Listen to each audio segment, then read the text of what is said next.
To keep my domineering CEO brother from aggravating his chronic stomach problems, I took it upon myself to deliver his meals every day. And that's how I fell in love at first sight, with his assistant. Of course, I should have known. Anyone who could survive by my brother's side had to be the elite of the elite. His eyes held nothing but work. I tried everything from playing the fool to being a nuisance, just to get my brother to help me out. He shot me a glance and said, "First, ditch those casual joggers and white sneakers. You don't give off even the slightest air of maturity. Oh, and one more thing, you're too young. Maybe, lie about your age a little?" Welcome to History Channel. Subscribe to follow all our latest adventures. Story begins. My older brother, the stereotypical overbearing CEO, came with the classic flaw, chronic stomach problems. As his loving and caring little brother, I took it upon myself to bring him meals every day. Why not hire someone to do it? Well, he tried that once. Left the food untouched on his desk, ended up in the hospital later that night. That's how I was assigned the mission, because I'm the only one thick-skinned enough to make him obediently eat like a good boy. As usual, I came to deliver lunch. But today, when I pushed open the office door, it was empty. A quick glance at my watch told me he was likely in a meeting. I placed the lunchbox neatly on the desk and figured I'd sprawl on the sofa and enjoy a game or two on my phone. What I didn't expect was that there was someone already on the couch. Curled up, hand pressed to his stomach, a suit jacket draped over his body. My first thought? Is this my brother's secret boyfriend? Curiosity got the better of me. I lifted a corner of the jacket and froze. My brother sure had taste. The man lying there had a breathtakingly beautiful face, skin pale like porcelain, black hair damp and sticking to his forehead, red-rimmed eyes from the pain. He looked utterly pitiful. Sensing movement, his eyes opened, seductive almond-shaped eyes that should have been dreamy, but right now were sharp enough to pierce through me. I immediately backed off, hands in the air. Sorry. I wasn't trying anything, I just came to deliver lunch to my brother. He didn't say a word.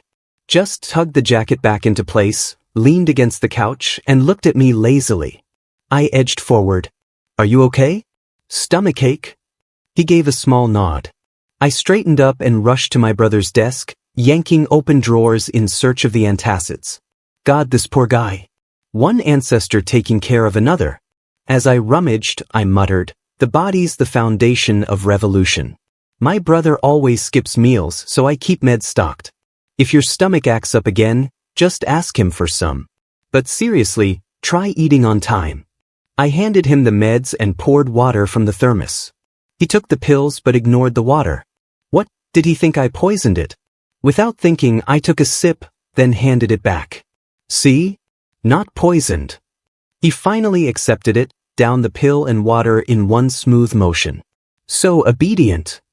The words slipped out before I could stop them. He blinked those wet eyes up at me, confused, and I quickly turned away. Damn. Ears burning. This was dangerous. He was way too good. Whenever I tried to get my own brother to take meds, it was like trying to dose a wild boar. He'd scream, struggle, curse. I always had to physically pin him down and shove the pills into his mouth. But this guy? Quite angelic. Anyway, since my brother already promised to help find me a boyfriend, I figured I could hand off the meal duty. I had plans with my buddies to shoot some pool. Boyfriend, I'm leaving my brother's lunch in your hands. Gotta run. And just like that, I vanished, gracefully exiting to give them some couple time. I imagined my brother would be touched to tears. I was mid-game when my phone rang. I propped the cue stick up, fished out my phone. It was my brother. Probably calling to thank me. I picked up cheerfully. Hey, Andrew Richmond, he snapped. You brought me leftovers for lunch? Bro, it's food, not an insult. I even gave you and your boyfriend some alone time. What, did you want your single brother to third wheel? What boyfriend? What are you even talking about? I blinked. The guy on your couch. Who else would be lying there if not my boyfriend? That's my assistant. If you're talking about him, bring 2 lunches next time. Your assistant? Since when? I've never seen him. If he's not taken, then pass him to me. He's not interested. Didn't even get the chance to delude myself. Then he hung up on me. So much for brotherly love. But if he's not my boyfriend, then that means he's available. I tossed my cue stick to my buddy and took off for my brother's office. This time, I was going all in, with my brother as witness. I waited in the underground garage after work, dressed in my sharpest athletic wear, leaning casually on my silver Lamborghini. Everyone was leaving, but neither Jason nor my brother showed up. Seriously? He's pulling an all-nighter and dragging his assistant into it? I went upstairs. The door swung open, revealing my brother behind his desk, of course, and him, sitting on the couch with a laptop, gold-rimmed glasses perched on his nose, serious as ever. He was all buttoned-up business, the perfect image of cool restraint. I knocked lightly and whistled. Dinner time, boys. Food waits for no man. My brother didn't even look at me. Jason, how about we talk while we eat? Jason nodded, calmly packing up his things. I rushed over, elbowed my brother, and tilted my chin. Bro, intro please. He rolled his eyes. Jason, this is my brother Andrew Richmond. Andrew, this is my new assistant, Jason. We've met, Jason said, that low magnetic voice curling around my heart. Holy crap. Even his voice was hot. I grinned at him. Jason Scott, do you have a boyfriend? A loud smack landed on the back of my head. Bro, I'm your brother. And you fed me meds like I was some dying old man, he shot back coldly. Did you remember I'm your brother then? Jason chuckled softly. No boyfriend. I'm not interested in marriage. That stung a little. But I'm not one to back down just because the odds are low. I offered to buy dinner, figuring I'd create my own opportunity. Didn't work. At the table it was all work talk. Projects, quarterly reports, yawn. I barely understood a thing. I never cared about managing the company, and my parents knew it. That's why everything went to my brother while I lived the easy life. But now I was regretting it. How was I supposed to impress Jason if I couldn't even join the conversation? My brother noticed me staring dreamily at Jason and squinted. What are you looking at? Bro, you can't just. I almost tattled. Almost. But I caught myself. I threw him a look. Can you not embarrass me in front of the guy I like? But no, he grabbed my ear like I was 5. I grimaced in pain, teeth clenched, silently begging Jason to intervene. Jason, the epitome of professionalism, calmly ignored my silent screams. My brother finally let go. You're pathetic. Go pay the bill. I stumbled forward, fell straight into Jason's chest. I scrambled back up in a panic, but not before I felt him tense up at the contact, and caught a whiff of his subtle cologne. Victory. Sorry. I apologized quickly. Jason stood, totally composed. It's fine, Mr. Richmond. As if nothing had happened. But for me, that was everything. I thought the night was a bust. But then I asked, Jason Scott, may I have your WhatsApp? I'll handle lunch for you and my brother from now on. Any food preferences, let me know. Oh, and just call me Yanching. Jason replied coolly, Chris Richmond knows my preferences. What? Was there something going on between him and my brother? I gave my brother a suspicious look. He shivered and quickly said, Jason, I might miss your messages. Just give him your number. Jason nodded and let me scan his contact. I left beaming. And my brother kicked me in the ass on the way out. Jealous, obviously. Both of them had had a few drinks. So I volunteered to drive them home. When we reached Jason's place, I gently called out, Jason Scott, we're here. Through the rearview mirror, I watched as he blinked his eyes open groggily, murmured a soft thank you like an obedient puppet, and got out of the car. Still worried, I rolled down the window and craned my neck to watch him make it safely inside. Only once I saw the door close behind him did I exhale in relief. Tonight had been fruitful. His WhatsApp, his home address. I was already halfway to success. Elated, I leaned my chin against my palm, eyes fixed on the glowing light through his window. Someday, maybe that light would stay on for me. The idea filled my heart with something warm and full. Of course, my brother had to ruin the moment. You look like a damn giraffe craning your neck like that, he said from the back seat. Why don't you just go inside while you're at it? Unamused, I grumbled. Come on, can't you let your little brother enjoy this rare moment of romantic success? I'm not trying to rain on your parade, he drawled. I just don't want you getting scammed and thanking the scammer on the way out. TSK. With Jason Scott's looks, I'd say I'm the one making out like a bandit here. He shook his head, clearly unconvinced, which only made me more determined. I wasn't doing this for pride, I was doing it for love. Now that I had his contact info, it was time to deepen the bond. The evening, after all, was when people were at their most emotionally vulnerable. In my mind, I pictured Jason sitting up in bed, his profile softly lit in the dark, gazing out the window with that signature cold elegance. And then, my message would arrive. He'd read it, smile faintly, and his lonely heart would be warmed. Tomorrow, I'd deliver a carefully prepared bento, and his usual stoic face would light up with surprise. Perfect. Absolutely perfect. So why was I hesitating at the chat box? A heartfelt message was a must. But it needed a cute emoji. Something that would tug at his heartstrings. I settled on a simple, "Are you still awake, Jason Scott catface?" And waited. No reply. Maybe it was too late? I clicked out of the app, then clicked back in. Still no response. Maybe the message was too bland? Time to go poetic. In this safe and silent night, I send you a warm blessing, hoping it eases the fatigue of your day. From sunrise to sunset, from yesterday to today, meeting you has been the luckiest thing in my life. In the deep of night, thoughts flit like fireflies. I hope they light up the softest corners of your heart. Midnight struck. Still nothing. I lay in bed, tossing and turning, wrapping myself in my blanket like a sad burrito. My fingers tugged at my hair in frustration. Suddenly, my phone buzzed with a WhatsApp video call. I jolted so hard the phone slipped out of my hands. Scrambling like a ninja, I caught it midair and answered, half of my body hanging off the bed, limbs twisted in a weird angle. "Mr. Richmond, is something wrong?" Jason's voice, smooth and low, came through the screen. And he had just showered. His hair was wet, water droplets clinging to the ends before dripping down into the open collar of his bathrobe. His pale collarbones and a small glimpse of his chest were visible. My brain short-circuited. My nose did not. A few drops of blood hit the screen. So much for dignity. "Jason Scott," I croaked, trying to salvage what was left of my honor. "I just wanted to ask if you have any dietary restrictions, so I can avoid them tomorrow."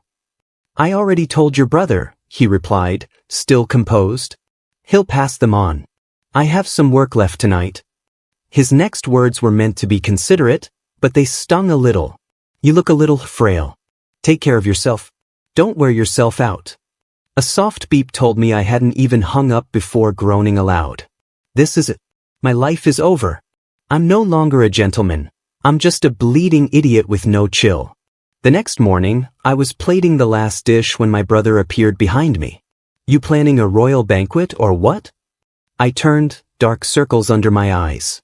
Well, maybe if you hadn't been snoring like a pig this morning, I'd have known Jason's dietary needs. Didn't I get you his WhatsApp for that? So much talking. I shoved the meal containers into his hands and barked, "Just go already." He took his sweet time, clearly enjoying the show. I held it in. I was a gentleman now. I wasn't going to snap. My notoriously lazy brother even offered to drive today. I figured I'd let him, just to protect the delicate desserts I had made. Even though we weren't going fast, it felt slow. We arrived at the parking garage right on time. My brother smirked. "Isn't it inappropriate to barge in during work hours?" Holding my boxes, I stepped out of the car and accidentally bumped him with a foot. "Chris, you're a CEO? Skipping breakfast to eat concrete? Not very impressive." He stumbled back, glaring, ready to curse me out, but I had already spotted Jason walking into the building. With all the poise I could muster, I strode over. "Jason Scott, I made this for you today." "Thank you," he said, neutral as ever, then turned to my brother to discuss the day's schedule. I waited patiently and followed Jason into his office. Once the door was shut, I said sincerely, Meals matter too, Jason Scott. Please don't skip them. He gave a polite nod. Thank you, Mr. Richmond. I just have some urgent meetings.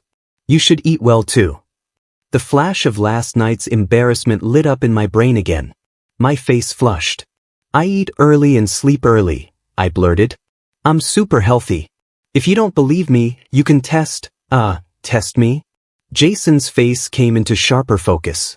Those piercing black eyes sparkled with amusement. Are you sure? He asked slowly. Can you get up in the morning? My brain completely blue-screened. My heart pounded like it was trying to escape my chest. Was he going to lean in and kiss me? My mind raced so fast I barely heard what he said next. I waved my hands frantically, stammering, I can get up. Totally can get up. Jason stepped back with a smirk, brows raised. Mr. Richmond, I have work to do. Again with the work. But that was okay. Men with ambition were harder to win over, but that just made it more rewarding. I'll wait until you're free. Please don't actually think I'm weak. Outside, I ran into my brother leaning against the wall, grinning like a troll. Whoa, Yanchin. Who pissed in your cereal today? Chris, do I look weak to you? He squinted at me, grabbing my face and pulling it left and right. Where's my cheerful little brother? Did some grudge spirit possess you? I slapped his hands away. You're the one who looks weak. It's your fault my image took another hit this morning. Told you to give up on this. No way. I won't lose. Not like this. They say the way to a man's heart is through his stomach. I had the perfect setup, and I was going to use it. Since both Jason and Chris were workaholics, coffee was their lifeblood. So I mastered every type: bean selection, flavor balance, latte art. I experimented endlessly until I figured out Jason's favorite profile. Today, I brought him my proudest creation. He sat on the far end of the desk, fingers lightly tapping the cup's edge. My heart fluttered with every movement. He glanced down at the foam, a slightly wobbly heart shape, his lashes lowering. Latte art's a bit amateur, he commented. But he still reached for the cup. Just then the door opened. I turned. My brother walked in, waving a file. I smell coffee. No invite for me? Jason paused, distracted by the paperwork, and put the cup back down. Terrible timing. If coffee won't work, then food will. I started analyzing Jason's likes and dislikes, crafting menus around them. Finally, I perfected an entire lunchbox tailored to his preferences. Then Chris said Jason was away on a business trip. All that food ended up in his stomach. He stuffed his mouth, muffling, "Didn't he tell you?" No. It wasn't like I hadn't courted anyone before. I had money, a sense of humor, and I could cook. But all my charm cards were shut down with one line. I'm working. Work hours didn't work. So I tried weekends. Jason replied, Sorry. Still working. I swear my company isn't even that toxic. We get weekends off. I was like a peacock in full display mode, and yet, I was losing to work. Work was clearly his one true love. And the worst part? I couldn't even get a proper label. The only consolation? I'd successfully fattened up both Jason and my brother. I watched Chris stuff another bite in his mouth, and for once, my voice softened. Brother, help your sweet, adorable baby brother out. He froze mid-chew, choked a little, and nearly coughed out his rice. I handed him a glass of water like the thoughtful gentleman I was. He finally managed to swallow and then gave me a look. Now you remember I exist?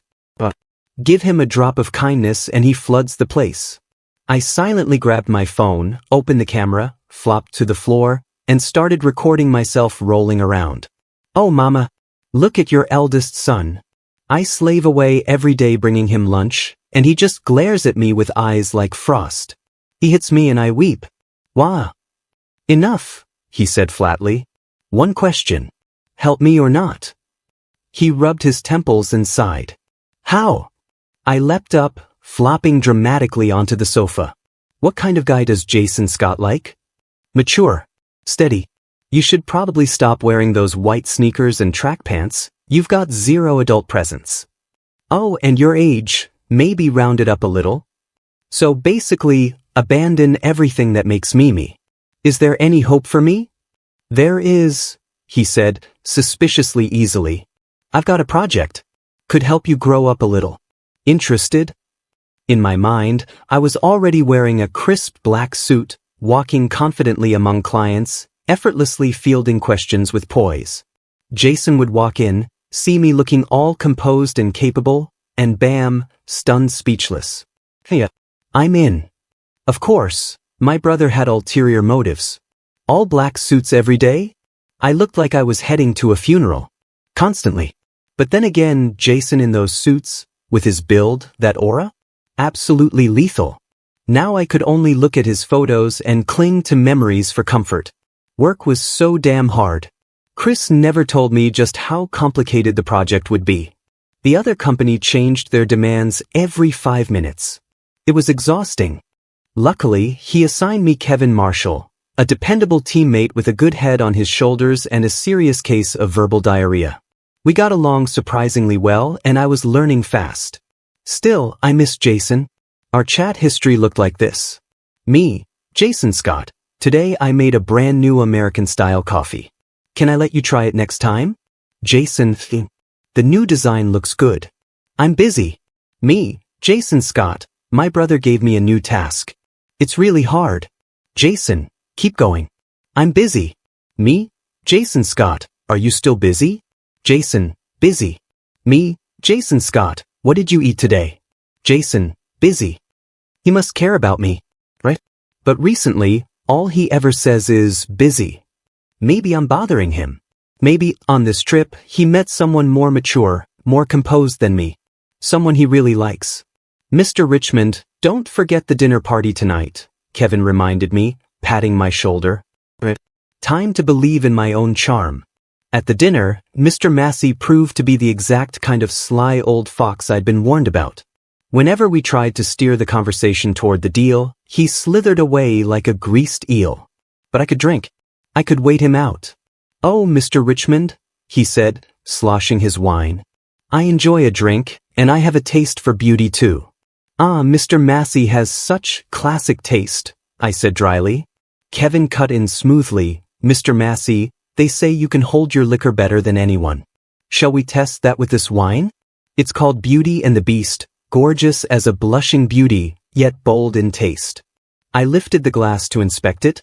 Did it really look like blush? I took a sip. Tasted fine.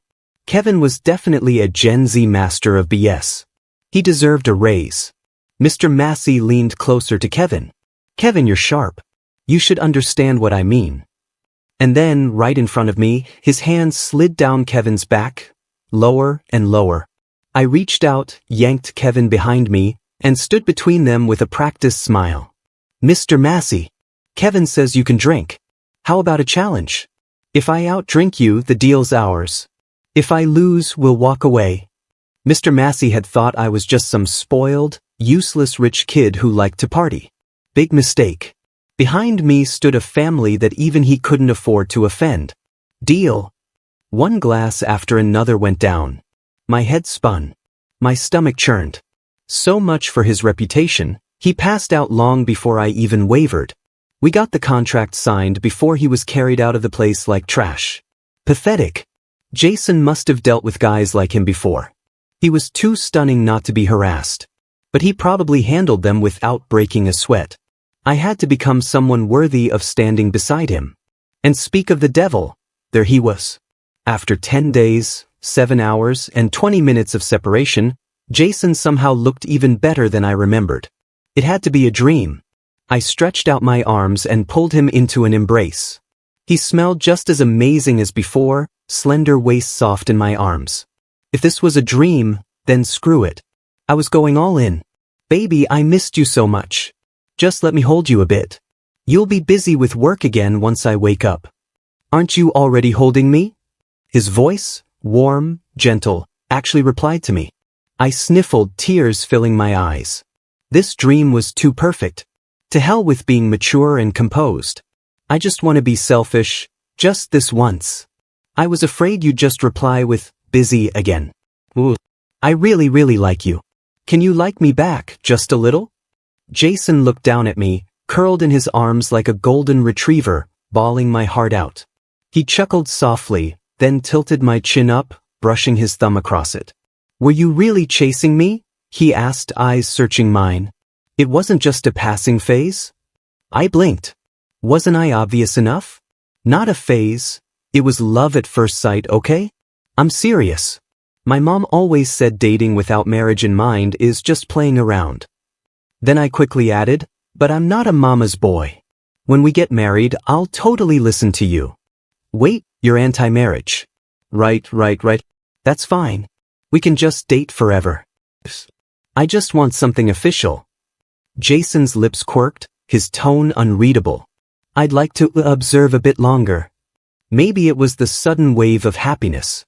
Maybe it was the alcohol finally hitting me. I passed out cold. The last thing I thought was, what if this wasn't a dream? What if he doesn't admit it tomorrow? I forgot to get proof. No screenshots. No voice notes. Damn it. I want to cry again. Too much wine. My head was pounding, my stomach felt like it was on fire. Even Chris looked worn out this morning. Guess he works hard too. I didn't want to get up. I was the junior boss. I could afford to stay in bed. I rolled over and something was off. There was someone sitting beside me. Jason. Wearing a white shirt, black hair slightly messy with a stubborn cowlick. His expression serious as he stared at his laptop screen. "I'm not dreaming, am I?" Jason turned his head toward me, leaned in, and his breath brushed warm across my cheek. His lips, perfect and so close, hovered just above mine. So close. So tempting. "You want to test that?" In a daze, I tilted my head up and brushed my lips lightly against his. Softest thing I'd ever felt. Heaven. I leaned in for more, but he stopped me with a single finger. Puppy eyes activated. "We're still in the observation phase," he said, leaning back against the headboard, lips curving into a smirk. "Now tell me what happened yesterday." I blinked. "Oh, I went to a dinner with Kevin. Mr. Massey tried to pull something on him, so I stepped in." "That's it?" I nodded earnestly. What else would have happened? They always act like I'm some chaotic mess. Was that the wrong thing to do? "No," Jason said. His eyes returned to the screen, fingers tapping rapidly on the keyboard, brows furrowed in focus. I couldn't tell if it was work or me that was making him frown. Was I already on thin ice after just one night of official dating? God help me. I asked carefully, "So, was there a misunderstanding? I feel like you're mad." Jason adjusted his glasses, turning his head slowly toward me, his tone enigmatic. "There was a misunderstanding, which is why you're still under evaluation." I immediately straddled his thighs, face to face, eyes pleading for the truth. "What misunderstanding? Tell me now." "Everyone says the second son of the Sue family is a playboy. Falls for every pretty face. And, well, I might have read too much into what I saw yesterday." "What the hell? When did that label get slapped on me?" I shot back instantly. "Babe, I was just playing pool with my friends. I swear I've never played with anyone's feelings. If I ever did, may I be cursed with a lifetime of weak constitution." Without hesitation, Jason said, "If you really are, I'll just find someone else." Wait, wasn't this supposed to be the part where he gently covers my mouth and whispers, "Don't say that"? Where was the drama? The compassion? If he won't baby me, I'll baby myself. I'm not. I'm totally pure. Very well behaved. Is that so? His eyes flicked down, fingers slipping under the hem of my shirt. Warm fingertips traced along my skin, igniting heat in their wake. "Not bad," he murmured. "Let's see how you perform going forward." I melted under his touch, ready to surrender entirely, until he stopped. All those years I spent working out, building stamina, and all I got was a "not bad"? I wasn't letting it slide. While he turned back to his documents, I leaned forward and stole a kiss. As I pulled back, he suddenly gripped the back of my neck and whispered against my ear, "That's it?" I mean, the rest was swallowed by our lips meeting again, breath tangling, thoughts scattering. By the time I finally settled in his arms, thoroughly spoiled like a pampered cat, I was in heaven. You look so innocent, Jason teased. Are you even fully grown? I've dated before. I blurted before quickly correcting myself. But I got dumped every time. I swear I never did anything bad. He was so calm. Expression unreadable. No sharp responses. I couldn't tell what he was thinking. But at least he wasn't mad anymore. I exhaled in relief. So-called evaluation period, or not, I had a label. And that was something. Before I could even enjoy being clingy, though, Jason left for another business trip. Our chats reverted to the old format. He was busy. But now he added a good boy or a patting emoji occasionally. Progress, I guess. I became a permanent fixture in my brother's office, sighing at the glass windows like a widowed housewife.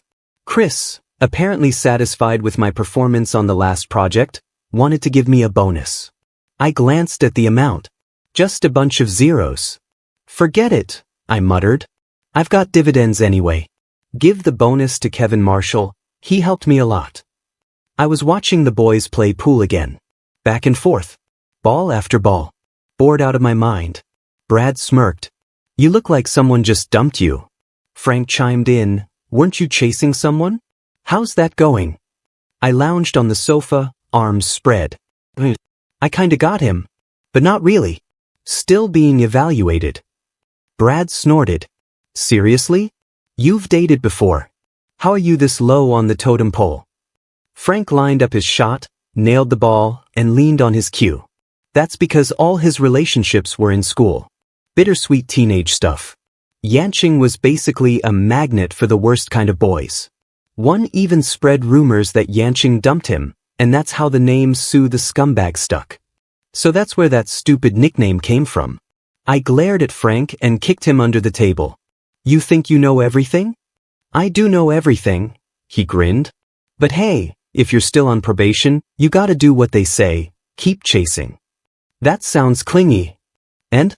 Ever heard the phrase, even the fiercest woman falls for a persistent man? Just don't let someone else slip into the gap you left. My stomach turned at the thought of Jason being swept away by some polished, composed, suit-wearing overachiever who knew how to chase better than me. Nope. Not happening. I left them on the spot and booked a ticket immediately. I landed around 1 a.m. After pestering my brother for Jason's travel details, I figured I'd show up for a surprise visit. Problem was, I couldn't get to his room. So I sat in the hotel lobby, staring at our chat. Me? Are you still working? Have you gotten back to the hotel? Jason, still working. Haven't left yet. He sent a photo of his laptop and his hand on the desk. I stared at the lobby doors, heart beating faster by the second. And then, I saw him. Jason, looking colder and more aloof than ever, walking in with a tall, handsome man beside him. The guy opened the car door for him, stood too close, clearly trying something. I waved. Jason spotted me. There was a moment of visible surprise, before he looked away, lips curling into a subtle smile. He leaned in to say something to the man. From where I stood, it looked like they hugged. Oh hell no. I stormed over and wrapped my arms around Jason's waist, staking my claim. The man raised an eyebrow, said something in Russian, then left. Damn it. I knew I should have learned Russian. But no, masculine/feminine word forms were too confusing. Now I had no idea what my rival just said. I clung to Jason. Baby, what did he say? Jason deadpanned. He said you're cute. Really? I was suspicious. But my baby would never lie to me. You came all this way? He asked. Of course. I missed you. It occurred to me that I'd never actually said that out loud. I always thought taking care of him, remembering his habits, that was enough. But Jason always stayed calm, unreadable. I was the one falling apart.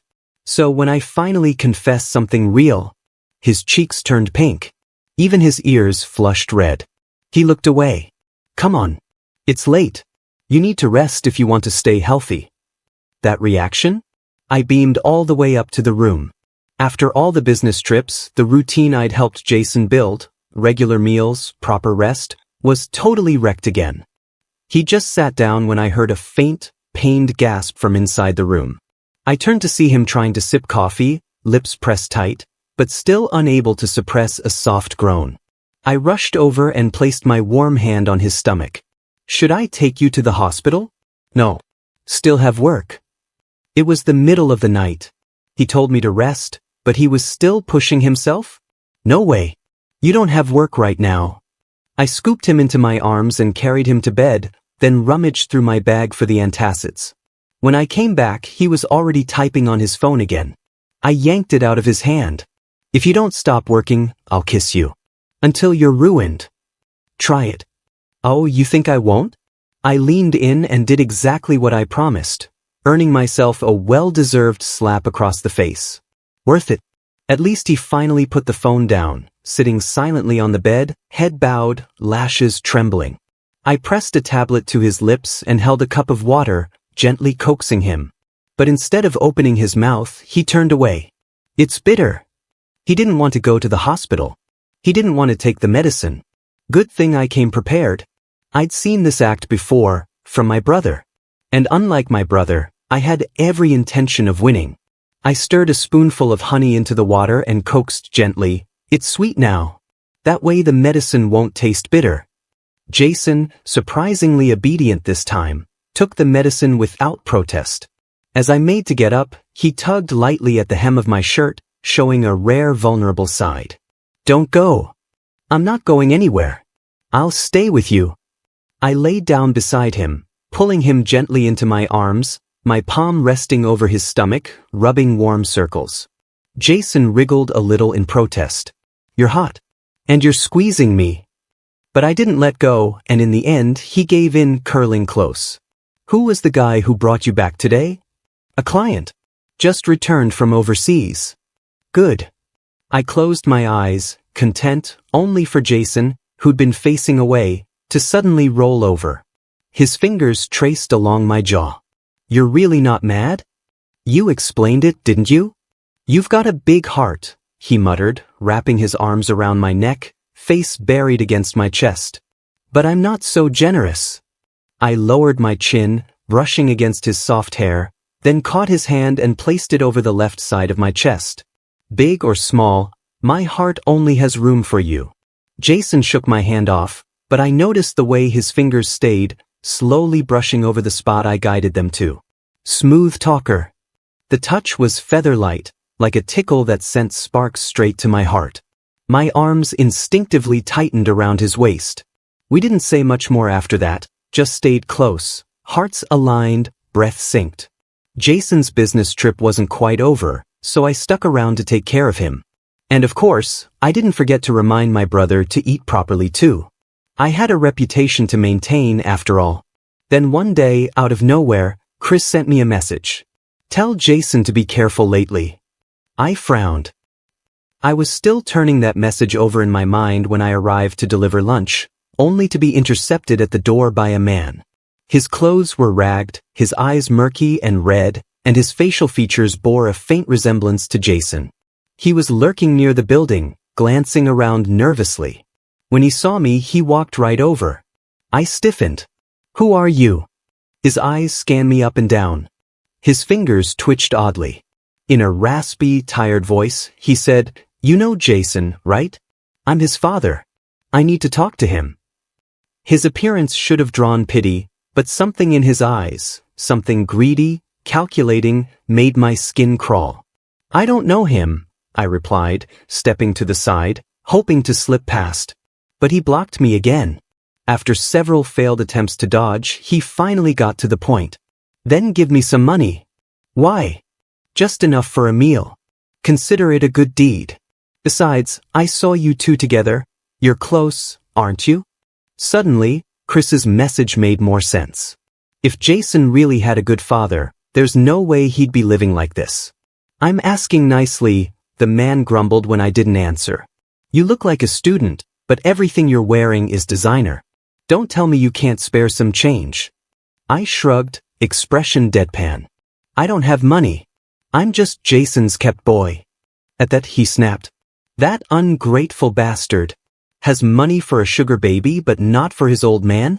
He should have died with that whore of a mother. Cost me a fortune to raise him. I clenched my fists, barely holding back the anger. Watch your mouth. I don't give a damn. I want money. If I don't get it, I'll ruin him.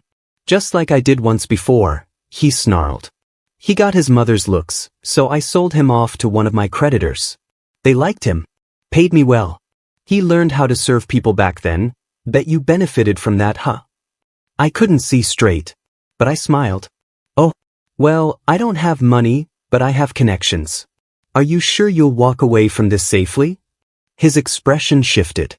He hesitated, then pulled out his phone, flashing a photo as leverage. It was Jason, sitting stiffly among a group of older, suited men. His smile was forced. How much? The man grinned. No more games. 5 million. I'll cover your debts. But after that, you cut all ties. If you come back, if I see you again, I'll make you regret it. 1 million's too little. I said 5. I handed him a check. As he stared at the numbers in shock, I snatched his phone, deleted every photo and warned, don't you ever show up in front of him again. He nodded like a bobblehead and practically skipped away. I pulled out my phone and called Brad. Hey, we've got a job. That bastard wasn't getting away clean. The money would come back, with interest. I watched Jason eat, hands supporting my chin, gaze unblinking. He was eating quietly, obediently. He'd clearly suffered a lot. It was time he got some sweetness in his life. Jason tilted his head, puzzled. What? I smiled softly. Watching you eat is so satisfying, I'm almost tempted to eat you instead. Jason pinched my waist, but I kept grinning.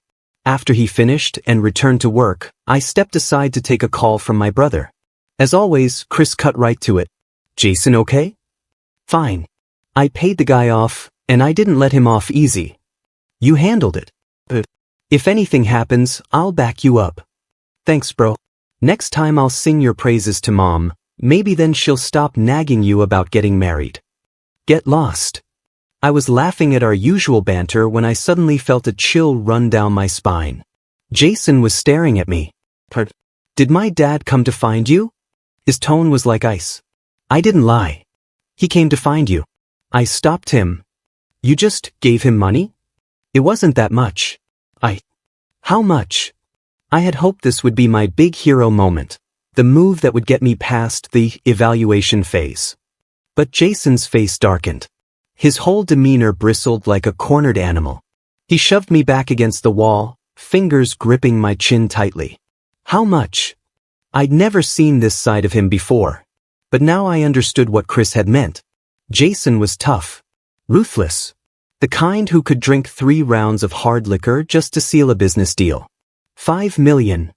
He sneered. Wow. So generous, Mr. Sue. I'll pay you back. I don't need it. What's mine is yours. It's not the same. His voice rose, then dropped. Let's end this. From now on, you're just my creditor. I reached for him, but he sidestepped me with practiced ease. His expression was cold. Distant. The words died in my throat as I met his gaze. Icy, unfamiliar, final. Make sure you eat on time, I said weakly. Stomachaches aren't fun. I screwed up. Whatever slim chance I had, it was gone. Jason cut me off. Completely. Unfriended, blocked, everything. He treated every meal, every gesture of care like a transaction. He even wired the money to Chris. And he worked non-stop, like he was punishing himself. I didn't dare show up again.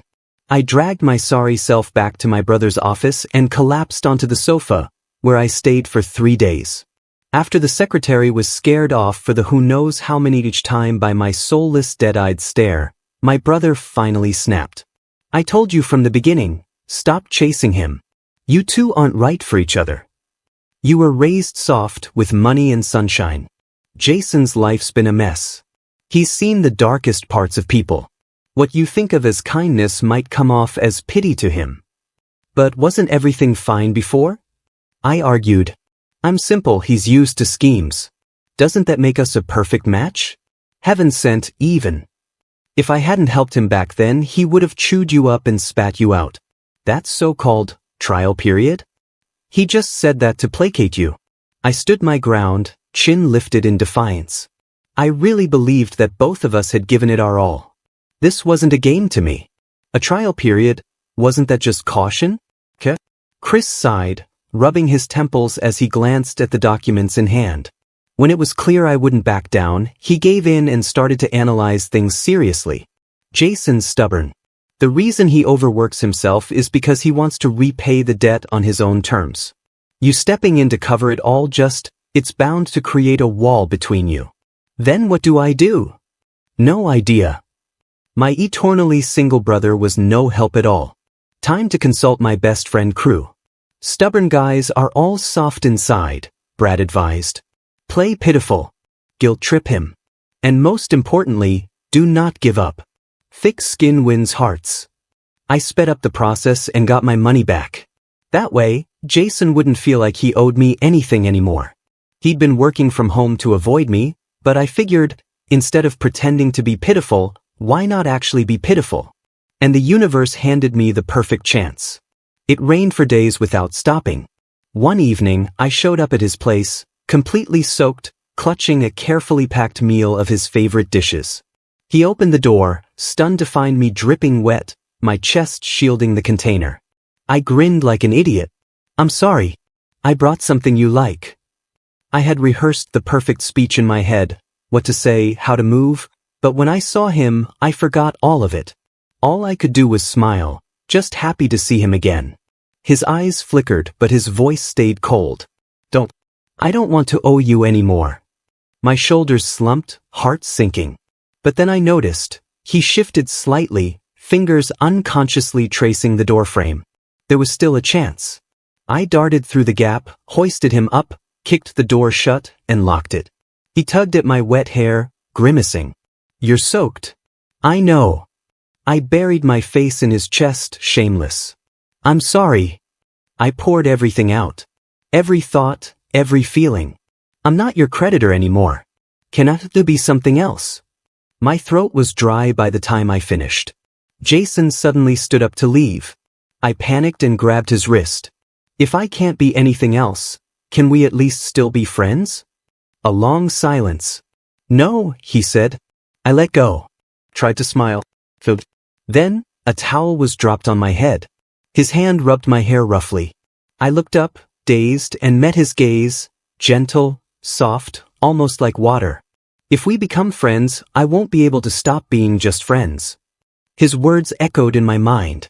As he helped dry off my soaked shirt, warmth seeped through me, and something lit up in my chest like a firework. I might have just been promoted. Before he could react, I tackled him onto the couch. Our bodies pressed close, heat rising from the rain-damp fabric between us. Does this mean you've accepted my pursuit? I asked breathlessly. His usually sharp eyes widened, caught off guard. For a moment, he said nothing. Then he looked away, almost defeated. I should probably tell you about my past first. Give you a chance to walk away. My family's a mess, he said. My dad's a gambler, my mom was weak.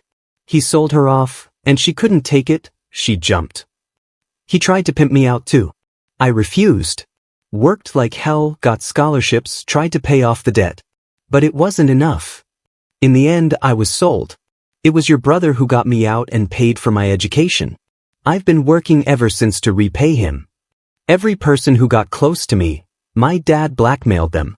I figured this was my fate. I'd die alone. I leaned forward and kissed him gently. If I'm here, you won't be alone. I'm not going anywhere. He slowly sat up, shrugging off his jacket, revealing that devastatingly beautiful face. He leaned back, lazy and silent. I belong to you. Only you. Jason's eyes shimmered, but he looked away. I'm not as good as you think. How bad can you be? Jealous. Possessive. Short-tempered. Haven't seen any of that. Are you sure you even like me? Jason puffed up like a ruffled cat. I do. How much? A lot. I pulled him into my arms, unable to resist anymore. Leaning down, I kissed him deeply. He wrapped his arms around my neck and kissed me back. More sure this time. Little extra. After clawing my way up the ranks and finally securing Jason's heart, I made it my life's mission to keep him away from his one true rival, work. Time for us to be disgustingly in love. Jason, gripping the windowsill, gasped, "Enough." I kissed his flushed earlobe, fingers brushing the elegant slope of his shoulder blades. "You say that, but I feel like you're still inviting me." "Liar." I chuckled. "Actually, I have a document that needs your signature, Mr. Jason Scott." Jason's eyes were misty as he reached for the paper. It wasn't a contract. It was a commitment form. Last time, I forgot to get proof. This time, I wasn't letting him weasel out of it. His vision blurred from the rocking movements, his hands fumbling. I shoved a pen into his grip and coaxed, "Sign this and you can rest for 10 minutes. That word, rest, must have been the magic spell. His brain latched onto it. He bit off the pen cap and scribbled down the messiest, most beautiful signature I'd ever seen. The end. Thanks for stopping by. Subscribe and hit the notification bell so you don't miss out on any new videos.